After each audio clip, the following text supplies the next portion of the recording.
Morning, folks. I'm Dave Canterbury with Self-Reliance Outfitters in the Pathfinder School, and I'm back down here at the Pathfinder Outdoor Classroom. And here at the Pathfinder School, we teach lots of classes from basic survival to bushcraft to specialty classes like navigation intensive, ropes and rigging, wilderness first aid, edible medicinal plants, and all types of other things that you can find on our website under the training tab at selfrelianceoutfitters.com.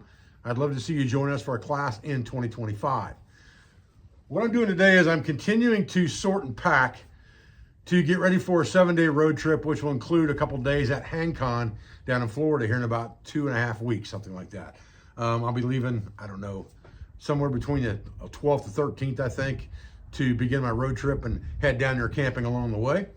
So really I have to kind of set up 3 different styles of kit because I'm going to be doing some talking at HangCon with a lot of people, and I'm going to have my overlanding trailer, which basically is a self-contained camping unit with a rooftop tent.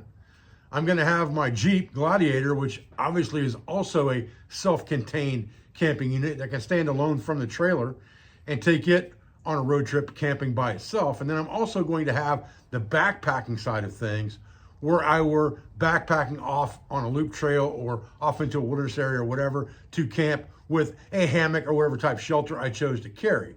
Specifically for this event, it would be a hammock for a hang-in, obviously, right? But what I want to talk to you about today is I'm kind of going through things, like I said, and kind of getting things packed up. And it kind of reminded me, I wanted to talk to you guys about backpack style kits and kind of how I look at those when it comes to ultra light packing, or I want to make some miles. Now, I may carry some type of a firearm with me in a case like this if I were going to hunt. I may carry some type of fishing rod or fishing equipment if I was going to fish. But the basic setup of that ultralight backpack is very similar all the time. So let's kind of talk through that because it's all follows the 5 and 10 C's mentality, but you can look at it a little bit different way and still cover all those things. And it might allow you to kind of segue into, hey, okay, that makes more sense to me, and help you figure out how to pack your bag, but also figure out how to cut weight by only taking what's really necessary and making those things as light as you possibly can. So when I set this up, I've got 5 bullet points here that I look at for a backpack. And again, let's caveat this by context and say that we're doing this in ultralight fashion. Now, ultralight could be ultralight modern, ultralight Nesmic, all right? Back in the day, Nesmic was an ultralight camper. He used the most ultralight and best equipment he could find. And that's exactly what ultralight campers do today, and even ultralight hunters and things that hunt the backcountry. So that's the way we're kind of looking at this kit, all right? So number 1 would be shelter and clothing. And we did a video just the other day on multiple shelter systems that were all very lightweight, that were all very packable, that you could put into a backpack to create that shelter system. And your clothing, I've got a clothing bag over here that we'll talk about that's got just a few extra pieces of clothing in it, plus some outerwear I would carry inside the pack, all right? Kitchen, food, water, all right? Very simple. We're probably not planning to make a bunch of campfires. We're probably trying to make miles. Maybe we're gonna cook some fish over the fire if we catch them, but our main game plan will be to carry food and cook that, okay? And then how do we procure water along the way once we run out of the water stores that we've taken with us? Light and power. Light and power is very important because power is going to allow you, number 1, to charge your phone. Number 2, to charge a headlight if you got a rechargeable headlight. Number 3, to run a GPS or some type of a inReach system like I use for rescue if you're using that. So that's important as well. Navigation and rescue comes next. And again, that's part of the rescue thing, right? So we need to have the things that we need to be able to navigate in the area that we're operating, and then some things that will help us affect rescue. And the inReach is one of the best things you can carry for that, in my opinion, because you can hit the, oh crap, I'm screwed button, and somebody's going to come and get you. Having that is always going to be the number 1 priority. And then understanding how to signal for rescue beyond that and having some type of communication is also important, whether that is a handheld radio or whether that's your phone or a combination of the 3, which would be the best in my opinion. A phone, a handheld radio, and an inReach would be the best of all 3 worlds, okay? A ditty bag, which is just a small bag. It's going to contain things like hygiene, first aid, and repair. We'll talk about that as well as we go. So stay with me. We're going to go over here to the table. We're going to break through some of this stuff and talk about it. All right, so looking at what's here on the table is basically everything that would go into a backpack minus the shelter system that we've already spoken to. There's really not that much stuff here, and there's not that much weight. Some of this stuff has weights written on it where I've weighted. Some of it doesn't. All right, now, the one thing that you didn't hear me talk about too much was tools. Again, remember context. We're making miles. I have a belt knife. I have an SAK or Leatherman on me. I don't need a lot of other peripheral tools necessarily if I'm not planning to make a lot of fires. For an emergency fire, I'm going to use squaw wood anyway, so I'm going to be finding deadfall for the most part, and I'll burn longer logs if I have to. However, if I'm planning to do something where I may want to fire, then I may want to add a couple tools, and I can do that in ultralight fashion. You know, I can add an ultralight style silky saw to the kit. Doesn't weigh hardly anything at all. I can add that to the kit.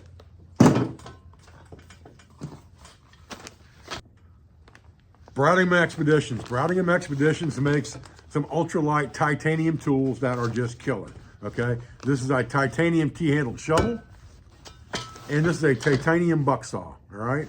A 20-inch titanium buck saw. So if you need tools, you can carry ultralight tools and you can still have the things that you want, or you can forego some of that stuff, or maybe just carry the saw and know that you have a belt knife and an SAK if you decide to make a fire. All right, to get some of this stuff off the table, I'm going to kind of go out of order with you guys. But as far as the water situation goes, Grail. On the fly, quick and dirty, and I've got a stainless steel bottle and cup. That's going to be my water supply and replenishing of water on the trail. Very, very easy. Clothing. I have one bag of extra clothing. It has an extra pair of non-expedition weight merino wool base layer, extra pair of socks, extra pair of underwear, and one extra merino wool t-shirt. That and what I'm wearing is going to be what I'm going to have for 2 to 4 days. And I can change things in and out as I need to. It's not a problem, okay? So that small bag is all the clothing I'm going to take, except for something extra like an extra whoopee jacket or something like that that I may need along the trail if it's nice when I leave, but the weather may change. You always have to think about the weather conditions before you pack, right? I'm going to Florida. Not too worried about the weather conditions in Florida. So if I have a whoopee, I'm going to be in pretty good shape on the way down there as well. I'm not worried about it, okay? Just getting some big stuff off the table here real quick, okay? Power. Now, I always carry backups to backups, even if I'm trying to travel ultralight. So this is marked headlight battery. So in this Dyneema bag is basically my Pathfinder headlamp in a small Dyneema bag with a stretch cord strap. Same one we sell on our website. Maybe out of stock right now, but they'll be back in January. A multi-power cord that will charge anything I have. A spare notebook. There's a Write in the Rain pen in here. And a brick, all right? Now, like I said, I always carry backups to backups. But this brick right here will charge that phone 4 or 5 times if I need to. But because I'm trying to charge other things like headlights, camera batteries possibly, GoPros, those type things, I generally carry backups to my power if I'm gonna be gone for more than a day or so. If I'm only gonna be gone for a day or two, this is gonna be plenty to get all that done. If I'm gonna be gone longer than that, I'm gonna carry a bigger power source as well as this one. We'll talk about that next.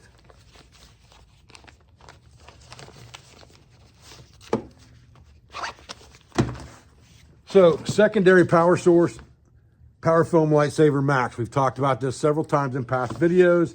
It's a 20-watt solar panel with a large brick that's capable of running everything up to 12 volts. You can see it has an inlet side and an outlet side. You've got inputs here that are 12 volt or USB-C. Outputs are set up as 12 volt or USB, all right? Very, very simple system. It works with just about everything. It is definitely, as far as the room it takes up for the power it has, it's fairly small and lightweight, and that makes up my power and light situation right there. Obviously, you have lights on your cell phone and things like that, so those add to light in an emergency, okay? Move these out of the way.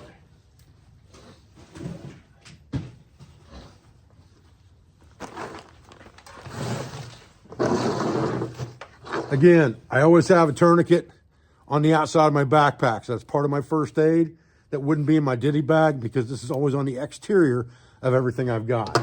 And my inReach is the same way, on the exterior of everything I've got, but a backup communication, secondary device or tertiary device besides my cell phone, all right? Lots of capability in these Garmin's. Even though the newer cell phones have a lot of capabilities, I think this Garmin still beats even the new cell phones for communication and tracking over distance and for emergencies, okay?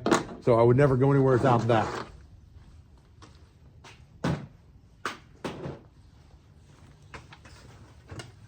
I generally carry a 2-meter radio with me. This also has weather channels on it, has FM radio, things like that. Not that you need all that business, but it gives you a backup communication device that you can carry that if something happens, your cell phone is dead or doesn't work or you smashed it or whatever the case may be, you have another way to communicate besides your inReach to be able to talk to someone in an emergency. It's not the best option in the world if it's the only thing you're carrying, obviously, but it is a great backup option for communications, okay? We've talked about this stuff in lots and lots of videos.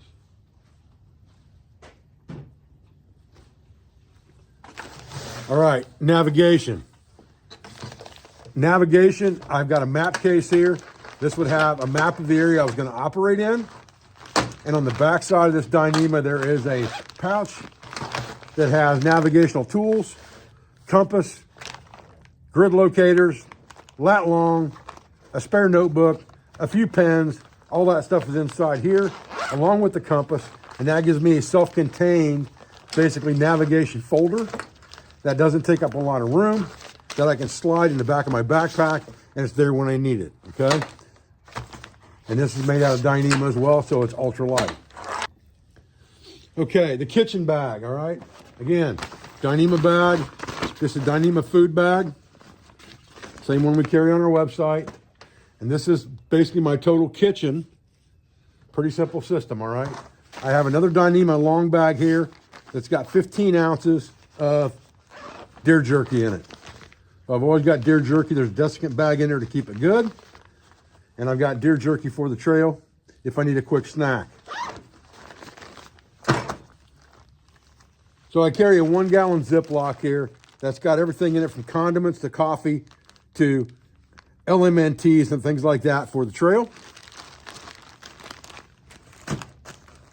And I carry 4 meals in this bag. I carry a Southwest chicken and rice, loaded baked potato soup in case I need a quick snack, sausage gravy biscuits for breakfast, chili mac and cheese for a second entree. All right. Then on top of that, I have basically the cookware items or things I cook with. Okay.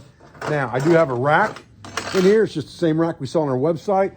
I put that on the very bottom of this bag, and that's just in case I decide to cook over a fire, catch a fish, kill a squirrel, kill a rabbit, something like that. I want to cook over a fire. I need a quick grill rack. I've got it. Okay. I carry a isobutane stove and a can of isobutane, a long handled spoon, a spare lighter, salt and pepper, a scraper in case I take my skillet with me, and a small scrubbing pad. I've got a Kevlar camp rag. Carry that just about all the time in my camp kit. Just great for handling things around the fire. Great for that. And then this Dyneema bag here is for cooking meals in. Basically, it's an insulated bag so that once you heat your meals up, you put them inside this bag and it's insulated and it holds in the heat and helps cook your meal faster than if it were sitting outside in like the snow or whatever the case may be. This gives you a quick way to be able to cook meals. It's kind of like a little oven, miniature oven for your just add water meals. It's just a great little addition. It doesn't weigh anything, but it cooks your food a lot faster, okay? All right, so there's your camp kitchen. If you're gonna hike for the day, probably would take a couple things out of that snack bag, throw them in a coat pocket or whatever the case may be, where you get to them on the fly, and everything else is in here. And this is generally at the top of my pack because it's usually the first thing I wanna get to when I stop for chow. Okay, and the last bag I have here is a ditty bag. This is basically a catch-all. This is basically your junk drawer of your backpack, for lack of a better word. And so it's got everything in it that, you know, isn't somewhere else, basically, all right? It's got one suture, toothpaste, an extra seal for the Sawyer when I'm carrying that. It's got an extra O-ring for a stove in there, a couple sail needles, a couple of safety pins, some tenacious tape, toothbrush, a pen with some Luco tape on it, a signal flare for emergencies, a backup small compass, some oil for my firearm, vitamin I, a couple of spare wipes for the trail, and a notebook right there, a small mini Bic, a ferrocerium rod for emergencies with a small light on it, an extra piece of shot cord for repair, a small ceramic rod for tuning up knives, bag bomb, one SAK inside that bag just for extra tools. Of course, you've got tweezers, you've got scissors on here, you've got the toothpick on here, and then you've got a couple blades. So this is a hygiene tool as well. And then some spare duct tape, super glue, a small pair of pliers, Kevlar thread to go with the sail needles, a small sharpening stone, and some Prid drawing salve, and a small Right in the Rain pen. All of that, basically junk drawer stuff, goes inside this bag. Oh, there's one more thing in there. There's some extra cordage in there as well. So you can see, there's a ton of stuff in this bag that's gonna be in my backpack all the time.